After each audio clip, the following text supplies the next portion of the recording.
सुप्रभात, स्वागत है आप सभी का। आप देख रहे हैं समृद्धि न्यूज और मैं हूं आपके साथ पूजा तंवर। वक्त हो चला है दिन भर की बड़ी खबरों की ओर रुख करने का। शुरुआत करेंगे दिन की सुर्खियों के साथ। भारतीय किसान यूनियन के नेता राकेश टिकैत ने मुख्यमंत्री नीतीश कुमार को चेतावनी देते हुए कहा कि बिहार में अब किसान आंदोलन शुरू हो गया। उन्होंने कहा कि राज्य में मंडी कानून लागू होगा, नहीं तो पटना की सड़कों पर भी ट्रैक्टर चलेगा।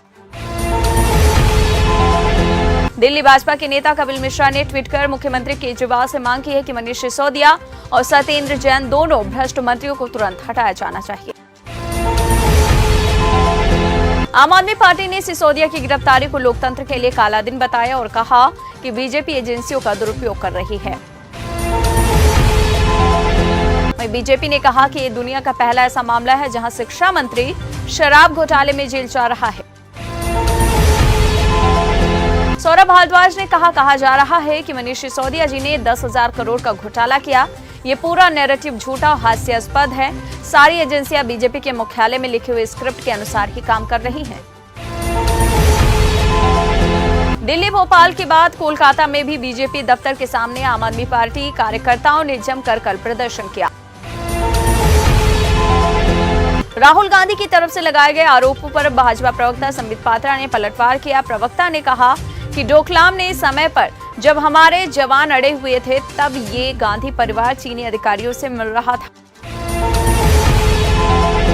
पंजाब के मुख्यमंत्री भगवंत मान ने कहा कि खालिस्तानी समर्थकों को पाकिस्तान से फंडिंग मिल रही है। मुख्यमंत्री ने हालांकि पाकिस्तानी खालिस्तानी तत्वों से निपटने के लिए किसी ठोस रणनीति का खुलासा नहीं किया। सपा के खिलाफ बयानबाजी कर रही रोली मिश्रा तिवारी को लेकर जब अखिलेश यादव से सवाल किया गया तो उन्होंने पूछा, अरे भाई किसका नाम ले रहे हो? तो वहीं पूर्व सपा नेत्री ने ट्वीट के जरिए अखिलेश यादव पर तंज कसते हुए लिखा कि आपके कैबिनेट मंत्री राजा भैया के लिए कुंडा में जाकर कौन राजा भैया, मेरे लिए भी कौन, माय भैया जी बड़े भुलक्कड़। लालू यादव का बीजेपी पर हमला, जाति धर्म के आधार पर देश को बांटने का लगाया आरोप, कहा 2024 में हो जाएगा सफाया। कंधे पर कुदाल रखकर हेलीकॉप्टर से उतरे शिवराज सिंह चौहान। उतरने के बाद भी शिवराज सिंह गैती अपने हाथ में लेकर ही लोगों का अभिवादन स्वीकार करते देखे, जिसका वीडियो खूब वायरल हो रहा है। लोग इस पर चुटकी ले रहे हैं। नेहा सिंह राठौर को मिली यूपी पुलिस की नोटिस को पूर्व जज मार्कंडे काटजू ने बताया अवैध। इसके साथ ही उन्होंने एक अन्य पोस्ट में लिखा कि पंजाब में काबा। कांग्रेस नेता आचार्य प्रमोद ने ट्वीट कर लिखा कि राजनीतिक विरोध अपनी जगह है, लेकिन सत्ता के लिए श्रद्धा से समझौता नहीं किया जा सकता। श्री रामचरितमानस का पक्ष रखने और रामायण का अपमान करने वाले नेताओं की ठुकाई करने के लिए मैं सीएम योगी आदित्यनाथ की सराहना करता हूँ। उद्धव सेना के सांसद संजय राउत ने भी मोदी सरकार पर निशाना साधा। उनका आरोप है कि सिसोदिया के खिलाफ जिस तरह से कार्रवाई हुई उससे साफ दिखता है कि केंद्र सरकार अपने विरोधियों की आवाज बंद कर रही है। केंद्र सरकार की अग्निपथ स्कीम को चुनौती देने वाली सभी याचिकाओं को दिल्ली हाईकोर्ट ने खारिज कर दिया। कहा, इस स्कीम को लाने का मकसद हमारी सेनाओं को बेहतर तरीके से तैयार करने का है और ये देश हित में है।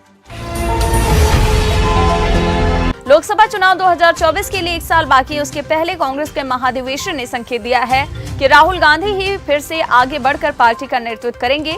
इसके अलावा पीएम मोदी पर हमला ही पार्टी की प्रमुख रणनीति होगी।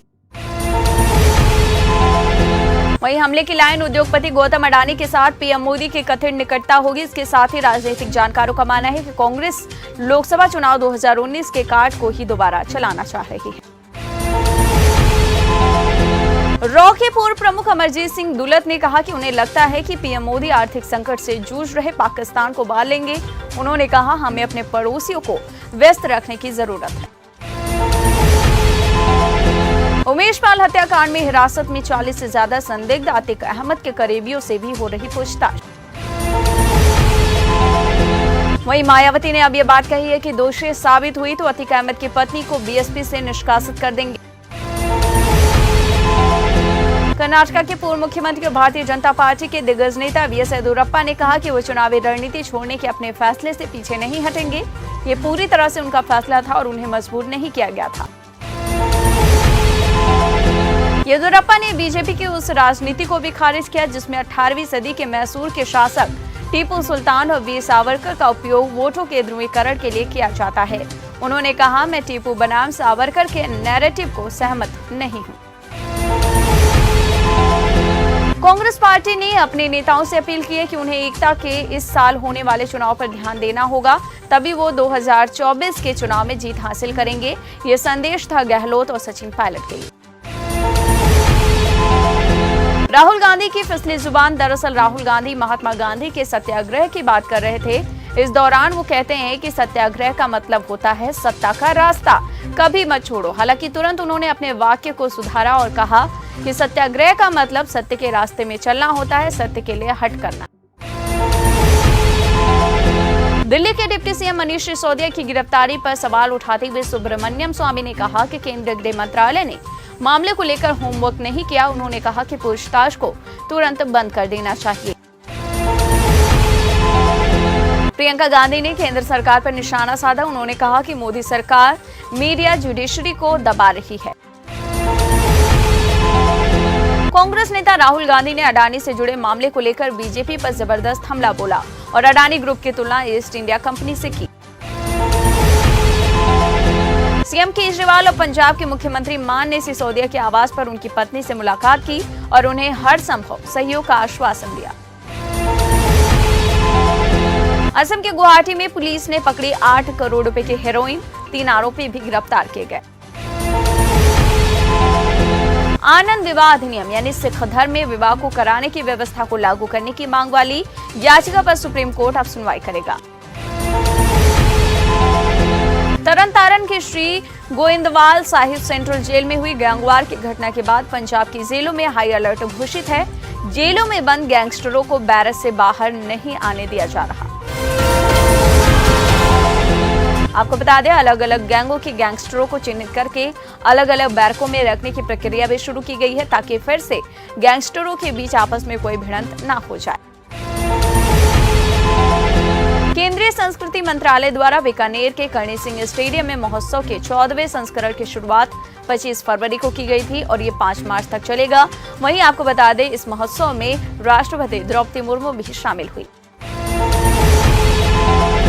ओडिशा के पुरी में एक मुस्लिम IRS रेशमा लखानी पर आरोप लगाया गया कि उन्होंने अपने पद और पावर का दुरुपयोग करते हुए जबरदस्ती पुरी जगन्नाथ मंदिर में प्रवेश किया और जब सुपरिटेंडेंट रोशन यादव ने उन्हें ये कहते हुए रोका कि गैर हिंदुओं का मंदिर में प्रवेश वर्जित है, तो IRS ने सुपरिटेंडेंट का 400 किलोमीटर दूर ट्रांसफर करवा दिया।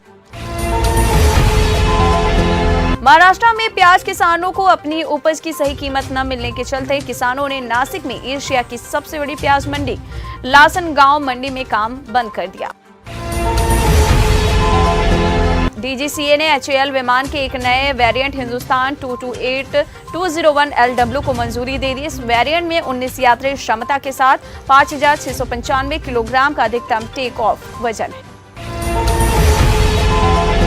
हर दूसरे दिन एक बाघ की मौत, अब तक 30 ने तोड़ दिया है दम, तो टाइगर रिजर्व बोला कि कोई बड़ी बात नहीं। आपको बता दें, भारत दुनिया में सबसे ज्यादा बाघ की आबादी वाला देश है। G20 विदेश मंत्रियों की बैठक में भाग लेने के लिए अमेरिकी विदेश मंत्री एंटनी ब्लिंकन 1 मार्च को भारत आएंगे। पाकिस्तान में आर्थिक तंगी से हाहाकार मचा हुआ है। यहाँ मरीज दवाओं के लिए तड़प रहे हैं, डॉक्टरों को देने के लिए उनके पास पैसे तक नहीं। समाजवादी पार्टी मुखिया अखिलेश यादव ने भी मनीष सिसोदिया की गिरफ्तारी को लेकर भाजपा को घेरा। सिसोदिया की गिरफ्तारी साबित कर दिया है भाजपा सरकार 2024 से पहले ही अपनी हार मान चुकी है, ये बात कही अखिलेश यादव ने। उमेश पाल हत्याकांड पर सीएम योगी आदित्यनाथ ने खुद जवाब दिया। सीएम योगी ने सदन में अपराधियों के प्रति अपने तेवर और इरादे व्यक्त करते हुए कहा था कि माफियाओं को मिट्टी में मिला देंगे। अब सीएम योगी आदित्यनाथ के इस बयान पर संभल से समाजवादी पार्टी के सांसद सफीकुर रहमान बर्क ने तीखी प्रतिक्रिया दी। उन्होंने कहा कि ये असंसदीय शब्द है, पढ़े लिखे आदमी को ऐसी बात नहीं करनी चाहिए, इससे गुरूर झलकता है। पूर्व सैनिकों के एक समूह ने सुप्रीम कोर्ट में याचिका दायर कर केंद्र को यह निर्देश देने की मांग की है कि सभी पात्र पेंशन भोगियों को 1 रैंक 1 पेंशन योजना के बकाये का भुगतान 4 किस्तों के बजाय 1 किस्त में किया जाएगा। तमिलनाडु का स्वास्थ्य विभाग राज्य में कोविड मामलों में मामूली वृद्धि के बाद अलर्ट मोड पर आ गई। आपको बता दें, बीते दिनों 3,840 सैंपल्स का टेस्ट किया गया, जिसमें 14 कोविड पॉजिटिव निकले। अडानी पोर्ट्स ने अपने ही रिकॉर्ड को पीछे छोड़ दिया। कार्गो वॉल्यूम 329 दिनों में 400 MMT के पार पहुंच गया है। APSEZ ने 2 दशक पहले परिचालन शुरू करने के बाद से अभूतपूर्व वृद्धि दर्ज की। फरवरी के महीने में सोने की कीमत में 6% यानी 3600 रुपए की गिरावट आ चुकी है, जिसकी वजह से सोने के दाम 55,300 रुपए से नीचे आ चुके हैं। प्रधानमंत्री मोदी किसान सम्मान योजना की 13वीं किस्त कल ही 8 करोड़ से अधिक किसानों के बैंक खातों में 16,800 करोड़ रुपए की राशि जमा कर दी गई है। अगर आप भी इसके हकदार हैं तो अपना अकाउंट चेक कर लीजिए। PFO के सदस्य 3 मार्च नहीं बल्कि 3 मई तक ऊंची पेंशन के लिए आवेदन कर सकते हैं। पहले इस तरह की धारणा बनी थी कि ऊंची पेंशन का विकल्प चुनने का अंतिम तिथि 3 मार्च 2023 है। और फिल्म निर्माता एकता कपूर बॉलीवुड सुपरस्टार अक्षय कुमार के हालिया रिलीज सेल्फी की असफलता के बाद उनके समर्थन में उतर आई और कहा कि किसी के बुरे दौर का मजाक उड़ाना बंद करो। इसी के साथ आपको बता दें, बच्चन पांडे, सम्राट पृथ्वीराज, रक्षाबंधन, कठपुतली और राम सेतु के बाद अक्षय की लगातार छठी फिल्म भी फ्लॉप रही। तो आज की बात बस यहीं तक, कल फिर होगी मुलाकात। जय हिंद, जय भारत।